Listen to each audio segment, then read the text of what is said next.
again, not, I want to be clear, not excusing this at all, but there was a theory in the fact that the Warriors, they've asked him to play the center position, right? He plays up at the five. Draymond Green is the size of like some shooting guards. He's 6'5", 220 pounds. And he in Joshua's point was Draymond's the type of guy that when he's being overwhelmed or when he's at a disadvantage competitively, he's willing to do the most, clearly, right? And that it's kind of been unintended consequence of asking Draymond to guard a Nurkic, to guard a Jokic, to guard a Sabonis, who he's giving up 30, 40, 50 pounds to. And as he's aging here, it's forcing him to, not forcing, because no one's making him do this, but it is nudging him towards getting more physical and getting out of hand because he's trying to match these guys that he has such a size deficit to. And I thought that was an interesting point because I think that there is something to that. But again, you can't, Draymond has to own this. I understand that. And then the other big story, I think, or not story, but kind of hot topic around this was Stephen A. Smith came out and was like, hey, if this was a LeBron teammate, we'd be all over LeBron for not controlling this. So why can't we say, hey, how come Steph hasn't been able to control this a little better? And Steve Kerr was like, that's just disgusting. That's ridiculous. Like questioning Steph Curry's leadership. And so they had this little back and forth. And this is one of the rare times I agree with Stephen A. in the sense of, look, listen, it's not his responsibility. I'm not saying it's Steph's responsibility, but I think he is the one man in that building that probably could have voiced up sooner and maybe reeled him in a little bit. Is it on him? No, but heavy the head that wears the crown. Like Steph, after LeBron, who's the face of the NBA? LeBron James, and then it's Steph Curry, who has absolute control of their organizations. And so Steph, there's a give and take, right? He's not a vocal leader. He's like the anti-Kobe or Jordan. They had trouble with teammates because they were in their face all the time, like that, right? And Steph is so inclusive, and it's created this fun environment, what ultimately brought Durant to play there, and it's had such success. But some of what he's giving away is he isn't going to step in these situations. And so I was curious to what you think if you can kind of question or ask, hey, why isn't Steph kind of like, even when these altercations happen, like within the moment, Steph doesn't even like go over to Draymond. My take on that would be different. I think Steph would be the least likely candidate because they have so much common knowledge of one another.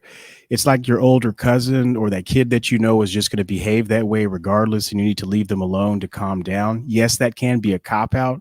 You can't always be like, I'll address this whenever they're not punching holes in walls. But you may be better off taking that approach because let's say Steph does approach him in a time of volatility. There's not going to be too much that can really happen where Steph is going to turn his back on him. That's not going to happen. But don't you think Steph also gets tired of the embarrassment and the lumbering aspect of dealing with these things and now having, you know what I'm saying? So there's also a filter from the leader as well, too, to where, yes, you're king of the castle, but every man has its own responsibility. So I'm going to argue that it would have to take an unlikely voice outside of Steve Kerr, outside of Steph, outside of Clay to truthfully change this on a big picture. However, at your workplace, when someone says, I want to talk to someone above you, get me the manager, my fries are burnt, you know what I'm saying? You're going to have to show up and talk about giving them that refund or how they're out of line and need to leave. So yes, there is shared responsibility that Steph has.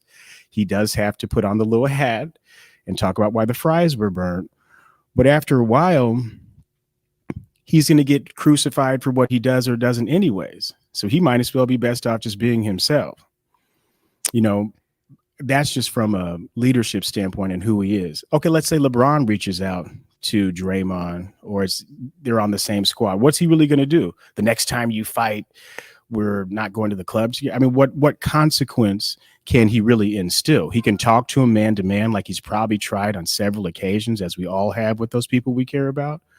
But after a while, how many times has he seen Draymond do this? 7, 11, right. 15? No, that's fair. You know, so yes, Stephen A. has a good point that at any establishment or a work environment, if someone asks to talk to the manager, yes, they can't just duck you for more than 2 weeks because that's just wild, you know.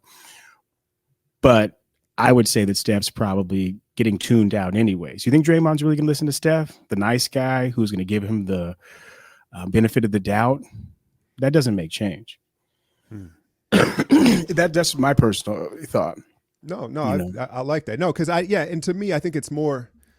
Yeah, I don't know. I guess I'm grasping at straws, and it's just like the one. I think that's his road dog, and maybe you're right. I think you made a great point in the moment. You're right. In the moment, it's not going to do anything. Okay, but all like right. maybe we don't know this. I feel like behind closed doors, and again, maybe this has happened 4 times, and it's just a lost cause. If Steph's like, hey, come over for dinner tonight, and just sat down like, hey man, you know what I mean? It had like a heart to heart, and I don't know. It's kind of hard to.